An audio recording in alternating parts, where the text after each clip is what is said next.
Salam əziz şagirdlər, bugün biz sizlə 26 aprel buraxılış imtahanının izahına baxacağıq 9-cu siniflər üçün. Ümumi baxışda eyni strukturdadır. 1, 2, 3, 4-cü tapşırıq dinləmədir. Biz gəlirik sizlə 5-ci tapşırığın izahına. Notice, nəzərdən keçir. The library will stop its work on Friday for a meeting with the famous writer. Kitabxana öz işini şənbə günü dayandıracaq məşhur bir yazıcı ilə görüşlə əlaqədar. Please return your books by the end of Thursday. Zəhmət olmasa kitablarınızı cümə gününün axşamına kimi qaytarın. The library will start its work on Monday in the morning. Kitabxana işinə bazar ertəsi səhər tezdən başlayacaq. Thank you for your understanding. Anladığınız üçün təşəkkürlər. İndi variantlara baxırıq. Readers are invited to participate in the meeting. Oxucular görüşdə iştirak etmək üçün dəvət edilib. Belə bir ehtimal yoxdur. The library will receive books at the weekend. Weekend yox, deyib ki, nə vaxt qəbul edəcək? Thursday, yəni cümə gününün sonuna qədər qəbul edəcək. The library will be closed till the end of Monday. Bazar gününün sonuna qədər bağlı olacaq. Xeyr, bazar günü səhər tezdən açılır. The last day for returning books is Monday. Kitabları qaytarmaq üçün son gün bazar ertəsidir. Bu da səhvdir, 4-cü gündür yazmışdı. The library will not work for a few days. Kitabxana bir neçə gün işləməyəcək. Bu düzdür. Cavabımız E variantıdır. Gəldik 6-cı tapşırığın izahına. Dear Mrs. Ridgewell, əziz xanım Ridgewell, thank you for your kind invitation to dinner on Thursday, January the 9th. Yanvarın 9-u cümə axşamı axşam yeməyinə olan öz xoş təklifiniz üçün təşəkkür edirik. Unfortunately, Jack is away on business in Edinburgh.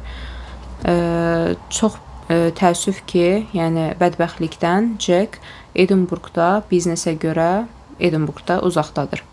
He will not return until Saturday, so we are not able to accept your invitation. O, şənbə gününə qədər geri dönməyəcək. Beləliklə, biz sizin təklifinizi, dəvətinizi qəbul edə bilməyəcəyik. I am sure he is as sorry as I am to miss the pleasure of having dinner with you. Mən əminəm ki, o da mənim kimi sizinlə şam yeməyi yemək, nahar etmək sevincini qaçırdığı üçün mənim qədər üzgündür. Yours sincerely, səmimiyyətlə sizin Elizabeth Brown. Baxaq mətnin məzmununa. Adı deyir, Elizabeth Brown apologized for not being able to accept the invitation. Elizabeth Brown dəvəti qəbul edə bilmədiyi üçün üzr istəyir. Bəli, cavabımız elə A variantıdır. B-dən Miss Ridgewell accepts a kind invitation to dinner. Nahar təklifini qəbul edir, səhvdir, qəbul etmir. Mrs. Ridgewell wants to change the date of the dinner. Yəni xanım Ridgewell naharın vaxtını dəyişmək istəyir. Ümumiyyətlə, bu xanım Ridgewell yox, Elizabeth Brown'dur bunu yazan. Ona görə B və C variantları ona görə səhvdir. Jack accepts an invitation to have dinner with Miss Ridgewell. Jack xanım Ridgewell-la olan nahar təklifini qəbul edir, səhvdir. Jack özü uzaqdadır. Elizabeth Brown is traveling to Edinburgh together with Jack. Elizabeth Brown'un özü buradadır, yəni yazdığı yerdə. Jack səyahətdədir Edinburghda. Burada isə deyir ki, Elizabeth Brown Jacklə bir yerdə Edinburghdadır. Bu da ona görə səhvdir. Cavabımız A variantı. 7-ci tapşırığın izahına baxırıq. Dear Jane, əziz Jane, I hope you are doing well. Mən ümid edirəm ki, sən yaxşısan. Last weekend I went to the museum with my family. Keçən həftə mən ailəmlə muzeyə getdim. The weather was sunny, so we went to the park from there and had a picnic. Hava günəşli idi, beləliklə biz parka getdik və orada piknik etdik. We played games and took many photos. Biz oyunlar oynadıq və çoxlu şəkillər çəkdirdik. In the evening we ate pizza at a small cafe near my house. Axşam biz evimin yanındakı balaca kafedə pizza yedik. What about you? Bəs sən? Did you do something fun last weekend? Keçən həftə sonu əyləncəli nə isə etdin. Best wishes Oscar. Xoş arzularla Oscar. A-da deyir, Jane will meet Oscar to go to other museums together.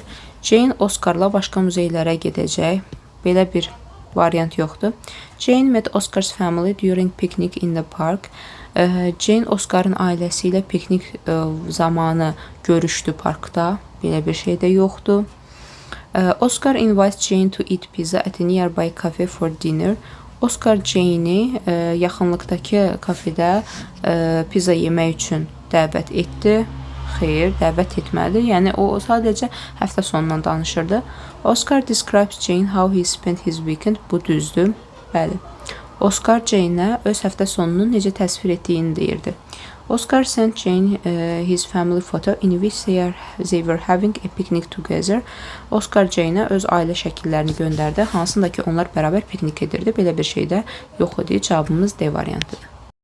Tapşırığın izahına baxırıq. Once the number of reports about the hairy creature increased, Bigfoot hunters A variantında decided that it was hiding in the woods. Belə variant yoxdur. Went to the places it was seen before. Əvvəl göründüyü yerlərə gedir. Belə variant da yoxdur. Wrote a story about it. Hekayə yazmıblar. Decided to look for it. Bəli, onu axtarmağa çalışırlar. Və cavabımız D variantıdır. E-də isə thought about hunting it. Onu ovlamağa çalışırlar. Cavabımız D variantı. 9-cu tapşırığın izahına baxırıq. What is the passage mainly about? Mətn əsasən nə haqqındadır? An article in a local newspaper. Yerli qəzetdə hər hansısa bir məqalə, səhvdir. A creature found by scientists. Alimlər tərəfindən tapılmış varlıq, səhvdir. A strange creature in North America. Şimali Amerikada qəribə məxluq. Bəli, cavabımız C variantıdır. People who saw Bigfoot. Böyük ayağı görən insanlar, səhvdir. A big man with a long brown hair. Böyük bir adam uzun qəhvəyi tükləri ilə. Səhvdir. Cavabımız C variantı. Which statement is false according to the passage? 10-cu tapşırıq. A variantında bizdən səhvi soruşur. The information about Bigfoot started to spread in the 20th century. Bu düzdür. 1967-də ilk dəfə görülmüşdü. Bu düzdür. Tik qoyuruq. Some people consider that Bigfoot is real. Bəzi insanlar güman edir ki, böyük ayaq realdır. Bəli, bu da düzdür. Discussions about the hairy creature have ended. Tüklü məxluq haqqında diskusiyalar bitib. Xeyr, bu səhvdir. Elə son cümlədə yazılmışdı ki, uzun müddət davam edəcək. Yəni ki, bizim cavabımız C variantıdır. D-də the story about Bigfoot spread to other countries. Digər ölkələrə də yayılıb bu hekayə, düzdür. Unusual footsteps were found on the ground. Yerdə qəribə ayaq izləri tapılmışdı. Bu da düzdür. Cavabımız C variantı. Yəni yeganə səhv fikir C variantıdır. 11-ci tapşırığın izahına baxırıq. Choose the correct answer to the question according to the passage. Düzgün cavabı seçin suala. How did the two men in North America try to prove that they saw Bigfoot? Şimali Amerikadakı iki insan necə sübut elədilər ki, onlar böyük ayağı görüblər? Verilmişdi ki, onlar video çəkmişdi. Yəni variantlar oxuyaq. They wrote an article. Məqalə yazmışdılar. Xeyr, bu səhvdir. They took photos of footsteps. Böyük ayağın ayaq izlərinin şəkillərini çəkmişdilər. Səhvdir. They interviewed people who saw Bigfoot. Böyük ayağı görən insanlarla müsahibə aparmışlar. Səhvdir. They filmed the hairy creature on the video. Bəli, cavabımız D variantıdır. They filmed Bigfoot walking in the city center. Burada city center sözü bizi çaşdırmasın. Çünki mətndə forest verilmiş. Yəni meşədə görürlər Bigfoot'u. Onun videosunu çəkirlər. Cavabımız D variantıdır. Onlar tüklü məxluqu videosunu çəkmişdilər. Cavabımız D'dir. 12-ci tapşırığın izahına baxırıq. Which statements are true according to the passage? Mətnə əsasən hansı fikirlər düzdür? People from South America claimed that they saw Bigfoot. Bu skan edilməmişdən əvvəl elə burada altına xətt çəkilib South America yox, North America olmalıydı. Ona görə bu variant səhvdir. İki, scientists don't think that Bigfoot is a real creature. Alimlər düşünmürdülər ki, Bigfoot real bir varlıqdır. Bəli, düzdür. İlk başda qəbul edilmirdi. Bigfoot has brown hair and it walks on four long legs. 4 ayaq üstündə yeriyir, qəhvəyi tükləri var. Xeyr, 4 ayaq üstündə yox, 2 ayaq üstündə yeriyir insan kimi. Ona görə 3 səhvdir. Bigfoot is believed to be a huge creature which looks like monkey. Böyük ayaq meymuna bənzər, meymuna oxşayan nəhəng bir məxluq kimi məxluq olduğuna inanılır. Bəli, düzdür. Cavabımız olacaq 2 və 4. 13-cü tapşırığın izahına baxırıq. Çox asan bir tapşırıqdır. Sayılan sayılmayan isimlərin uzlaşması ilə bağlıdır. Sir nöqtələr little sugar. Sugar sayılmayan isimdir. Sayılmayan isimlər həmişə təkdə olur. Bizə də tək feil lazım olduğu üçün biz is və was-u götürürük. Are və were cəmdir. 1-3 olan variantımız isə D variantıdır. 14-cü tapşırığın izahına baxırıq. Bu conditionala aid bir testdir. If-dən sonra indiki zaman yazdıqda digər tərəf gələcək zaman və yaxud da ki, if-dən sonra indiki zaman, digər tərəf indiki zamanda da o olur. Baxırıq. Bizə onsuz da indiki zamanlardan verilib. Birinci tapşırıq call və will answer. Biri budur. İkincidə will call if-dən sonra gələcək zaman gəlməz. If-dən sonra bitmiş zaman gəlməz. Dördüncüdə isə call və answer iki tərəfdə indiki zaman. Bu da düzdür. 1 və 4 cavabımız D variantı. 15-ci tapşırığın izahına baxaraq çox asan bir tapşırıqdır bu da. Which words mean a plant? Hansı sözlər bitki deməkdir? Yəni, plant sözün bitki olduğunu bilən hər kəs bunu asanlıqla yaza bilərdi. Winter qış deməkdir. Tree ağac, biri budur. Traffic nəqliyyat. Flower isə gül. Bir də budur. Ağac və gül 2 və 4 cavabımız C variantı. 16-cı tapşırığın izahına baxırıq. I think you nöqtələr spend more time with your children. Uşaqlarınla çox vaxt keçirməlisəm, amma bunun tərcüməyə heç bir aidiyyatı yoxdur.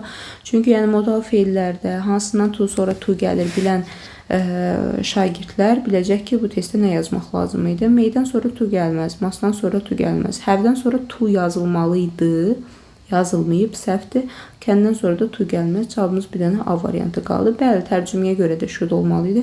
Amma zaten dediyim kimi, tərcümə burada elə də bir rol oynamır. Cavab A-dır. I think you should spend more time with your children. Mən düşünürəm ki, sən uşaqlarına daha çox vaxt keçirməlisən.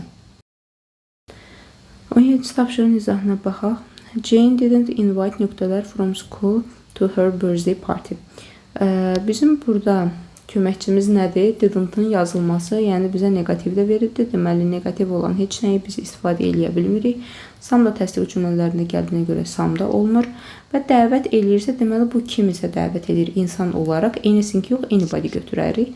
Çünki anything nə isə, anybody kimisə deməkdir. Ona görə cavabımız anybody olacaq. Jane didn't invite anybody from school to her birthday party. Jane məktəbdən heç kimi öz ad günü şənliyinə dəvət etmədi. 18-ci tapşırığın izahına baxırıq. Choose the pair of words with negative meaning. Negativ mənada olan sözlər cütlüyünü tapın. Deməli, baxırıq. A variantı rude, kobud, impolite, nəzakətsiz. Bəli, ikisi də negativdir. Cavabımız A variantıdır. B-də beneficial, helpful, helpful köməkçil, beneficial isə faydalı. İkisi də pozitivdir. Honest, calm, honest, dürüst, calm isə sakit deməkdir. Bunda ikisi də pozitivdir. Perfect, əla, ideal, ideal. Bunlar da pozitivdir. Tasty, delicious, dadlı, ikisi də dadlı deməkdir. Bunlar da pozitivdir. Bizim negativ cütlüyümüz bir dənə rude və impolite və cavabımız A variantıdır. 19-cu tapşırığın izahına baxırıq. Choose the verbs with close meanings. Yaxın mənalı sözləri seçin. Deməli, destroy, məhv etmək. Encourage, cəsarətləndirmək. Ruin, dağıtmaq, məhv etmək. Scroll, fırlamaq. Spoil, dağıtmaq, xarab etmək və yaxud da ki, məhv etmək kimi də götürülə bilər. Daha çox xarab etmək mənasında istifadə olunur. Deməli, 1, 3, 5 oxşar mənadadır, yəni yaxın mənadadır, amma tam sinonim götürürlərmi? Orası sual işarəsidir. Destroy ilə ruin tam sinonim götürülə bilər, amma ümumilikdə 1, 3, 5 yaxın mənalıdır. Ona görə cavabımız 1, 3, 5-dir. 20-ci testin izahına baxırıq. The room was decorated, nöqtələr toys. Yəni, decorated sadəcə əşyalarla işlənərkən vizlə işləndiyi üçün bu çox asan bir test idi. Düşünürəm ki, cavabımız C variantıdır. Otaq oyuncaqlarla bəzədilmişdi. 21-ci testin izahına baxırıq. Mary nöqtələr, so nöqtələr, yellow car in nöqtələr park. Deməli, qeyri-müəyyən bir sarı maşın gördüyü üçün burada article olacaq birinci tərəfdə. Artiklsız yaza bilmərik, çünki ismimiz təkdədir. Z yaza bilmərik. İkinci tərəfdə isə in-dən sonra olan birləşmələrdə in the park, in the street bu birləşmələrin içində var idi. In the park. Cavabımız E variantıdır. Mary parkda bir yaşıl sarı maşın gördü. 22-ci testimizin izahına baxırıq. Match the words to the definitions. 3 dənə sözdür, 3 dənə definition. Bunları birləşdiririk. Birinci söz to attack, hücum etmək, to improve, təkmilləşdirmək, to concentrate, konsentrə olmaq, yəni fikrini bir yerə cəmləmək. A variantı to give all your attention to something and not think about anything else. Bütün fikrini bir şeyə yönəltmək və başqa bir şey haqqında düşünməmək. Bu təbii ki, concentrating definitionu olar. B-də to start fighting or hurting somebody or something. Savaşmağa başlamaq və yaxud da kimisə nəyisə incitmək. Bu da attacking definitiondur, hücum etməyin definitionu. C-də isə to make something or somebody better than before. Bir şey və yaxud da ki, kimisə əvvəlki halından daha yaxşı vəziyyətə salmaq, daha yaxşı etmək. Bu da improve, təkmilləşdirməkdir. 1B, 2C, 3A cavabımız E variantıdır. Üçüncü tapşırığımızın izahına baxırıq. Choose the correct option for both sentences. Hər iki cümlə üçün düzgün seçimi tapmaq lazımdır. Nöqtələrdən sonra books do usually read. Nöqtələrdən sonra is Mr. Wilson's feedback. Deməli, bunu biz necə edəcəyik? Birinci cümlədə görürsünüz ki, nə yazılıbdır? Nöqtələrdən sonra isim verilibdir. Deməli, biz burada who qoya bilmərik. Deyir ki, sən adətən hansı kitabları oxuyursan? Bizə burada təyinli sual lazımdır. Təyinli sualda əsasən which, what kind of sualları, yəni sifətin sualları daha çox bunlar götürülür. Baxırıq, burada sifətin suallarına bir dənə what var. Görə ikinci cümlə üçün də uyğundurmu what? What is Mr. Wilson's feedback? Cənab Wilsonun geri dönüşü nə idi? Bəlli, düzgündür. Deməli, hər ikisi üçün uyğun variant what olacaq. Cavab B variantı. 24-cü tapşırığın izahına baxırıq. Choose the correct passive voice versions of the given sentence. Verilmiş cümlənin düzgün məchul növ formaları hansılardır? 4 dənə variant verilibdir və biz onun ikisini götürə bilərik. Baxırıq. Mübtəda, xəbər və bizim tamamlığımız nədir? Monthly payments, aylıq ödəmələr. Sally made monthly payments to the bank. Sally aylıq ödəmələri banka etdi. İndi aylıq ödəmələr banka edildi deməliyik. Bir ümumiyyətlə səhvdir, Sally ilə başlamalı deyil. Monthly payments were made to the bank. Bəli, 2 düzdür. 3. The bank was made monthly payments. Bank aylıq ödənişləri edib. Banka aylıq ödənişlər edildi. Bəli, bu da düzdür. Çünki banka edilir. 4-də isə monthly payments were made to Sally. Aylıq ödənişlər Sally'yə edilir. Xeyr, Sally'yə edilmir, banka edilir. Sally özü bu işi görür. Cavabımız 2-3B variantıdır. Və sonuncu tapşırığımız 25-ci tapşırığa baxırıq.